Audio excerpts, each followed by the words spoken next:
Hey guys, hope I'm finding everybody in good health and spirits as always. I want to thank you guys for getting in your work. For those of you that are kind of falling behind the eight ball a little bit here and missing some assignments, guys, I can't stress enough. You have a week to get this work done. You guys got to make sure that you're staying on the ball and finish the assignments. We're just talking about REOs and some short answer questions. So besides that, so the next place that we get into is we're going to start talking in chapter 13. We're going to talk about the economic challenges that people face. So what I'm going to do is break this down into actually 3 videos, just because this stuff is a little bit longer. So I'm going to make an economic trilogy. We'll see if it rivals The Godfather, Lord of the Rings, or I don't know, those pointless Harry Potter movies. But so that's where we're going to start, and that's where we're going to go.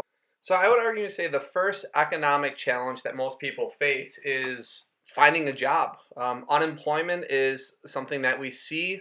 It comes and it goes. There's time periods of really low unemployment, and there's time periods of really high unemployment. And unfortunately, we kind of just looked at this in the last like 6 months.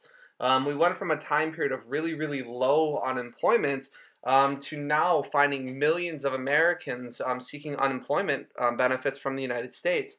So it's amazing how much impact, when we think about like a disease with COVID, what impact that could have on the economy, especially dealing with the ability for people to have jobs. So one of the things to remember when you hear and discuss about the unemployment rate is recognizing what is the labor force. So when they talk about the labor force, it's talking about any person, American, that is 16 years or older, that's not in the military, that's not in school, not in prison, or any other institution like an insane asylum or anything like that. So you take any American that is capable of working and in the situation to be able to work, and then divide that out by the number of Americans that are not working, and boom, there's your unemployment rate. Now, one of the things that we look at is you kind of talk about like, is it possible for every single American to be employed? And the answer is no. And it's not always because there's not enough jobs, but some Americans just simply choose not to work. So what we look at is really good unemployment rates is floating anywhere between like 4 to 6%. That's really, really good. And you hear presidents and politicians all the time talking about their unemployment rates and the fact that they're the lowest that they've been in how many years. And that's going to show the sign and the strength of the economy, that there are more than enough available jobs for Americans to be working. There are 4 different types of unemployment that we need to be aware of. So the first type of unemployment is frictional unemployment. The way that I think of this, guys, is that people are choosing not to work. So what I mean by that is either one, they don't like their job and they're going to go try to find another. It could be that they're going to take time off to get a new education in a different field. Let's say that somebody was a nurse, they didn't like being a nurse anymore, and they wanted to go back to school to become a teacher. So then they take time off of working. That would be the idea of frictional unemployment. Could also take the example of someone like my sister. My sister's a stay-at-home mom, which with her 2 crazy kids is a job in itself, but she was a teacher and she chose not to work anymore. So she's making that decision, and that's what frictional unemployment would look like. The next type of unemployment is something that most of you are probably a little bit more familiar with, and it's the idea of seasonal unemployment. So the way that I think of this is someone who works at a golf course. If you work at Beaver Island or if you work at River Oaks, and you work on the golf course, you know that for 6 months you're not going to have a job. So that's what we would call seasonal unemployment. So you're just unemployed for that time period. Think about how many people work at Adrian's. Well, Adrian's closes for X amount of months, whatever it is, like 4 or 5 months, and then it opens back up in the spring, summer, and fall. So that's the idea of seasonal unemployment. Also, if you're working at like during the winter season, during Christmas, they go crazy with needing to hire more people because more people are going to the mall to buy and spend their money. So these stores, they need to hire more people. So again, they're going to hire you for the winter season, and then once that season's over, then they're going to let you go. So seasonal unemployment. So the way that it seems with frictional and seasonal unemployment, they're really not that bad because it's either you're choosing not to work or you're taking jobs that you know they're not going to be there for certain times. Like if you're working at the marina, you know that once winter hits, you're not going to have a job. So people kind of understand going into that. So the next type of unemployment that we look at is something known as structural unemployment. Now, again, structural unemployment is not really a bad thing because there's still jobs that are going to be there. It's just the type of jobs are starting to change. So I would think of this instead of manufacturing by hand, putting together, I don't know, car parts. What's going to happen is that manufacturing job is going to change to an engineering job.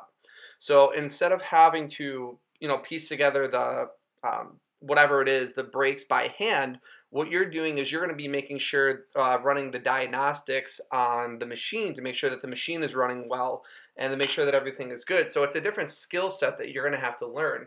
So even though the manufacturing job is gone, it's being replaced with a new job. So all that you really have to do is adapt to that new job with a new skill set, and that's the notion of structural unemployment. The final unemployment that we look at, cyclical, this one is the problem. So if we see cyclical unemployment, this is a huge red flag for the economy. This is the fact that jobs are not being replaced or jobs are not looking for new skill set. It means that the jobs are gone. So that means now people are unemployed and they're not able to find new work because all of these jobs are leaving.